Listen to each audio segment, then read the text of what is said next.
Lúc này ở trên cánh đồng phía xa Chu Bá Vũ vẫn đang quần thảo với Đường Vô Ngôn. Đao kiếm giao phong liên tu bất tận. Hỏng, càng vận nội công thì máu chảy càng nhiều, công lực càng giảm. Người đã te tua vì kiếm của Đường Thiên Hồng nay lại thêm đao của Đường Vô Ngôn khiến Chu Bá Vũ càng lúc càng thất thế. Về thực lực Chu Bá Vũ cao hơn một bậc, nhưng thương thế hiện tại nên không còn mấy sức phản kháng. Khá lắm, đao chiêu chỉ có một thức nhưng xảo diệu vô cùng. Nhưng không muốn chết thì cũng phải chết. Hừ, nếu ta không bị trọng thương thì ngươi đừng hòng cao giọng. Thắng dễ dàng ta cũng không vui, nếu được lựa chọn ta lại mong ngươi thắng.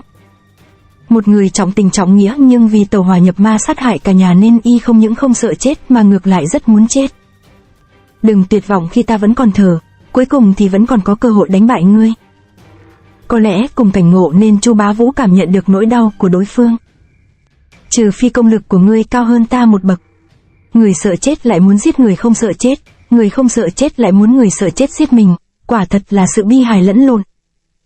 Không chừng trời vẫn muốn tiếp tục trừng phạt ta nên để cho ta phải sống. Ông trời muốn ta tiếp tục đau khổ. Đường Vô Ngôn cầm đao chém loạn xạ, dù vô chiêu nhưng lại rất nguy hiểm. Chu Bá Vũ lập tức trúng đao, nhưng Băng Phong kiếm cũng không vừa trả lại một kiếm vào vai Đường Vô Ngôn. Băng Phong hiểm chứ vừa chiếm lại thế trận thì một đao mạnh bạo chém tới khiến Chu Bá Vũ tuột kiếm. Từ trên cao vô ý nhất đao lưỡng đoạn bổ xuống quyết chấm dứt trận đấu. Nhưng gương mặt của Đường Vô Ngôn lộ vẻ bất ngờ, không hiểu từ đâu Chu Bá Vũ lại có đoàn kiếm băng chặn đao chém tới. Bổn cũ soạn lại nhưng với người khác nên vẫn mới như thường, Chu Bá Vũ đóng băng máu trên ngực thành kiếm. Máu ta luyện kiếm của ta, Băng Phong huyết kiếm là sát chiêu vô cùng bi thống. Người nói đúng, công lực của ta không thể tăng lên nhưng kiếm của ta thì có thể một biến thành hai. Kiếm máu quét ngang yết hầu Đường Vô Ngôn, máu từ cổ hắn tuôn ra như suối, nhưng thay vì nguyền rủa Chu Bá Vũ thì Đường Vô Ngôn lại tỏ ra cảm kích vô cùng. Đa tạ, chúc mừng ngươi, cuối cùng ngươi cũng được giải thoát, còn ta thì vẫn tiếp tục đau khổ và bị trừng phạt. Đường Cửu Đỉnh đột nhiên dùng thân mình làm vũ khí khiến Truy Mệnh trở tay không kịp. Lưng anh ta đã từng bị phỏng do đòn tập kích đầu tiên giờ lại được tô thêm bằng đỉnh chúa. Bát đỉnh toái cốt, nhất đỉnh đoạt phách, hợp xưng là toái hồn cửu đỉnh. Tam bổ đầu trước khi chết được thấy công phu này cũng gọi là được mở rộng tầm mắt. Quỷ môn quan đang chờ tam bổ đầu, còn định chạy đi đâu nữa. Hồi quang phản chiếu. Tính lộn người Tẩu Vi né đi chút xíu nhưng Đường Cửu Đỉnh còn 8 cái đỉnh con liên tục tập kích. Chà, thân hình của tên lùn này cứ trơn tuột, nhưng cơ thể lại cứng như thép không hề có sơ hở. Lưng đã bị trọng thương do trúng đòn liên tục nên thân pháp Truy Mệnh không còn linh diệu nữa. Khó khăn nhất là 8 cái đỉnh đồng này, cái này tiến cái kia lùi làm cho người ta không kịp thở, không kịp phản chiêu. Truy Mệnh lúc này đang rơi vào tình trạng nguy hiểm bội phần. Muốn bắn người phải bắn ngựa trước tiên phải giải quyết 8 cái đỉnh này trước đã. Đang nghĩ cách thì ngực Truy Mệnh đã lại bị trúng thêm một đỉnh.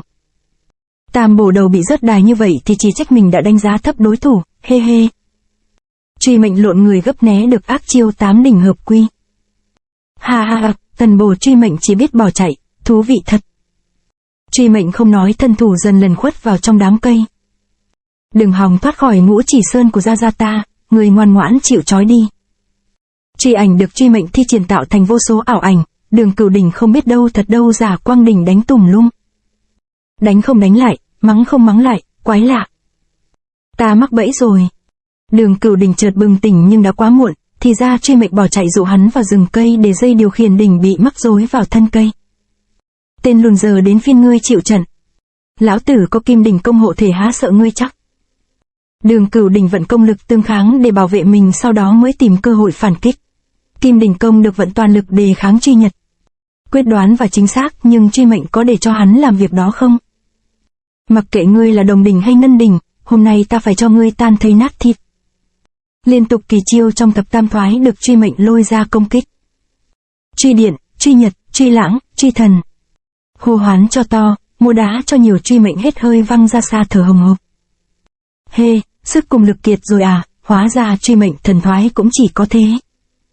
Đỉnh gia khổ luyện kim đỉnh công đã đạt đến mức đao thương bất nhập, nếu không phải nhất thời thất sách mắc bẫy ngươi thì cước pháp của người đừng hòng phá được kim thân.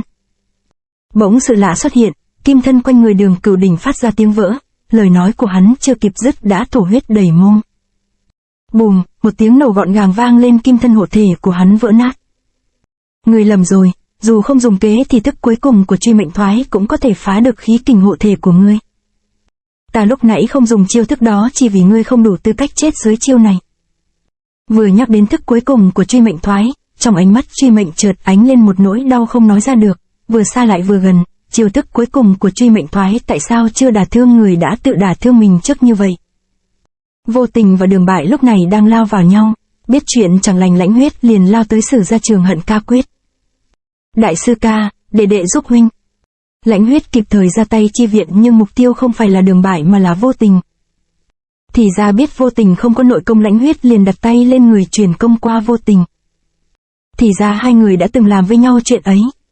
Lạ ghê, đệ chỉ dùng có nửa thành công lực mà sao sinh ra uy lực ghê gớm như vậy.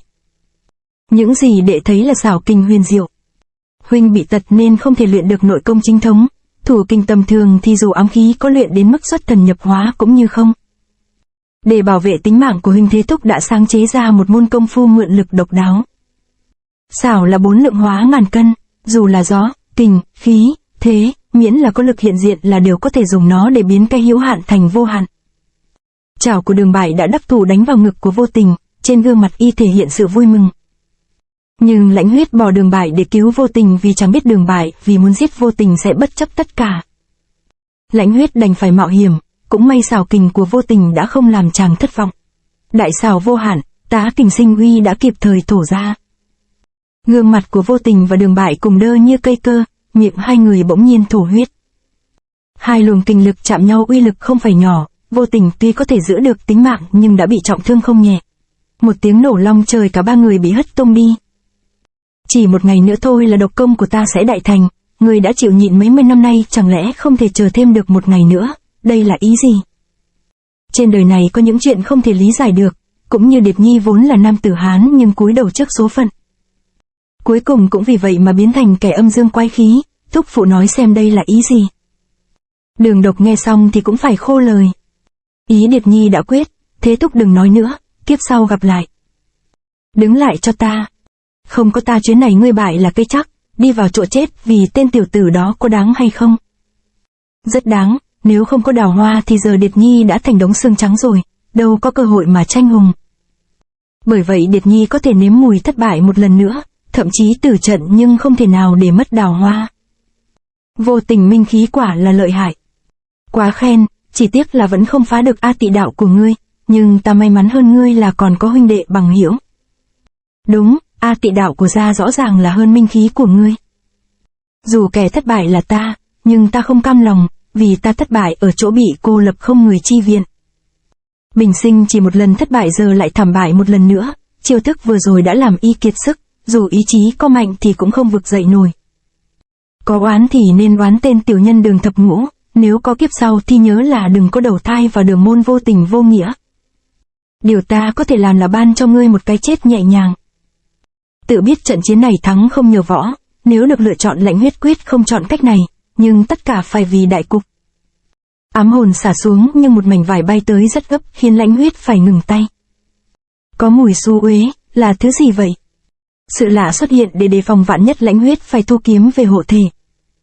Mảnh vải này tầm đầy chất độc. Mảnh vải rơi xuống bãi cỏ mà khí đen vẫn không ngừng bay lên.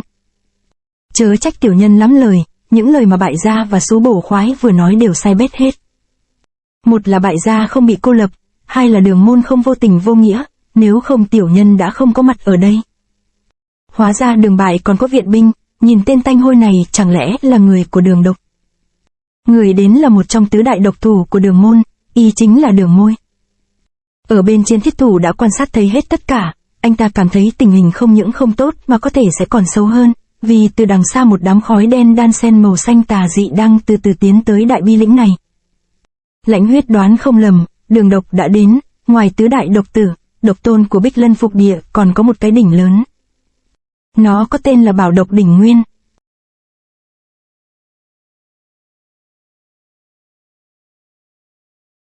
To be continued.